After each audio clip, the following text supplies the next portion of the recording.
Serius lah. Apa sial aku tadi dah dekat KFC yang sana Abu Hidai. Tiba-tiba audit datang nak buat kerja pagi ni. Sebab dia ada buat bayar firman tu. Itulah. Dia tu. Tadi ada brother tu seorang. Dia cakap abang cari ukur tu apa. Kalau kau cari ukur dia tak tahu lah nasib macam tu. Oh, kau daripada tadi kau dah datang? Dah. Dah. Habis tunggu. Cari ukur tu lah. Aku tak tahu lah ni. Aku dah lama tak on open kan. Saja je on open hari ni. Aku on dari rumah sekali no. Order dia jauh shoot. Macam ni lah penangan main open Dah lama tak main open sekali dia bagi pun.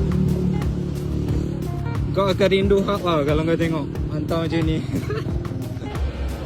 Aku dapat order ni double. Aku tengok nombor dia jauh sih. 808 dengan 817. Apa aku nak buat jauh tu. Boleh ke aku cancel?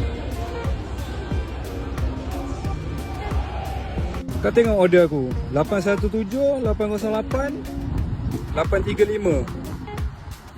Kau nak suruh aku lepak situ berapa jam? 3-4 jam. Memang tak lah. Lepas tu yang barang ni, kedai ni dia skip nombor tau. Dia tak ikut turutan. So nombor dah berterabur. Padahal aku dah cancel lah satu order tadi. Dapat order jauh kan. Cakap tak apa lah, bukan rezeki hari ni nak jalan Shopee. Aku bukan tak boleh nak tunggu, aku main open kan.